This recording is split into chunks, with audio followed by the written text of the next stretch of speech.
जी काय घटना आहे ती अतिशय दुर्दैवी आहे आणि दुर्भाग्यपूर्ण आहे।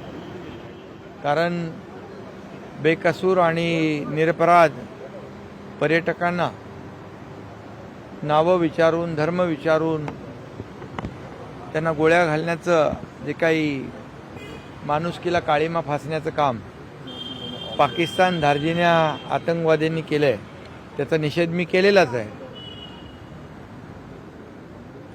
आणि आदरणीय देशाचे प्रधानमंत्री मोदी साहेबांनी देखील सर्व कार्यक्रम त्यांचे दौरे रद्द करून या घटनेची अतिशय घटना गांभीर्याने घेतली आहे। गृहमंत्री अमित शाह साहेबांना देखील तिकडे पाठवले आपल्याला सगळ्यांना माहिती आहे। आणि मग अशा परिस्थितीमध्ये खासदार डॉक्टर श्रीकांत शिंदे यांची एक टीम ज्या दिवशी घटना झाली त्याच दिवशी संध्याकाळी तिकडे गेली आणि वेगवेगळे महाराष्ट्रातले ग्रुप होते त्यांच्याशी माझं बोलणं करून देत होते। सरकार देखील त्यांच्या पाठीशी होतं।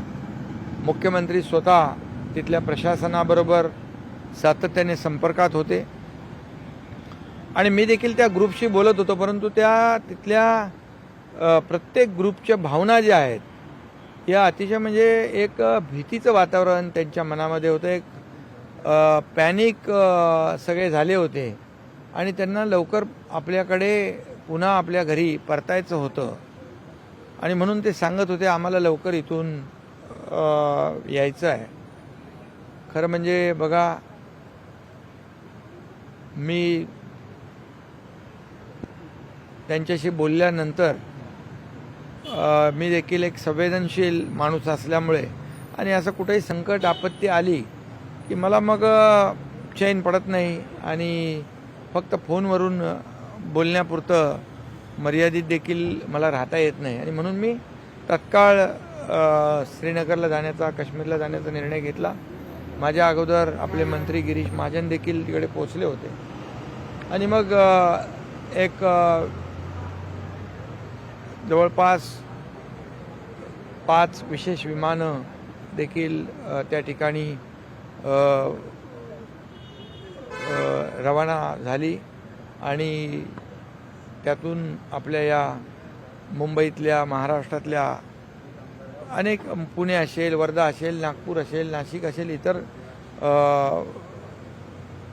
ठाणे जिल्ह्यातले अनेक लोक जे शेकडो लोक पुन्हा या ठिकाणी सुरक्षित आले आणि मी तिथं गेल्यानंतर त्यांच्या ज्या काही भावना होत्या एक त्यांना सुरक्षित वाटलं की बाबा आपला माणूस कोणीतरी आले आहे आणि आपल्याला आधार द्यायला आला आहे। एक मॉरल सपोर्टची गरज असते आणि तो मॉरल सपोर्ट देण्याचं काम तिथं गेल्यानंतर त्यांनाही मिळाला आणि आपला माणूस भेटल्यानंतर दिसल्यानंतर जे काही समाधान असतं एक सुरक्षितता की बाबा आता आम्ही सुखरूप पुन्हा जाणार हा विश्वास देखील त्यांनी व्यक्त केला आणि म्हणून हे आपली कर्तव्य आणि आपली जबाबदारी आहे ती जबाबदारी पार पाडण्याचं काम मी केलेलं आहे। दुसरं एक तिथे जो स्थानिक आदिल नावाचा एक तरुण होता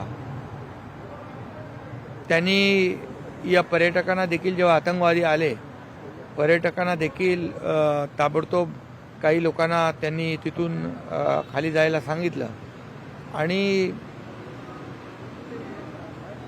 शेवटी एका आतंकवाद्याची बंदूक त्यांनी खेचली आणि बंदूक खेचत त्याला म्हणजे कारण पर्यटकांवर तो गोळीबार करू नये पुन्हा म्हणून त्याने जीवाची बाजी लावली आणि त्याच्यामध्ये मागून दुसऱ्या एका आतंकवाद्याने अतिरेक्याने त्याला गोळ्या घातल्या आणि तो त्याच्यामध्ये शहीद झाला।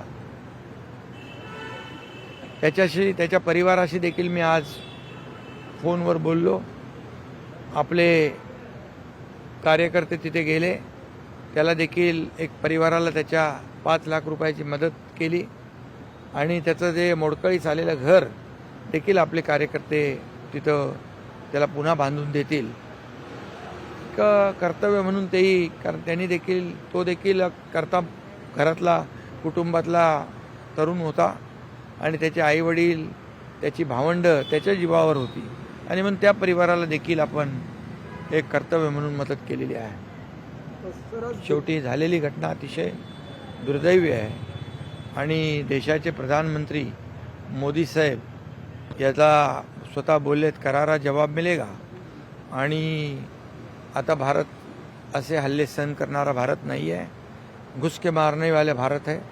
आणि मोदीजी जे बोललेत कल्पनेच्या बाहेर जाऊन पाकिस्तानला धडा शिकवण्याची जी काही भाषा मोदीजींनी केले याचा अर्थ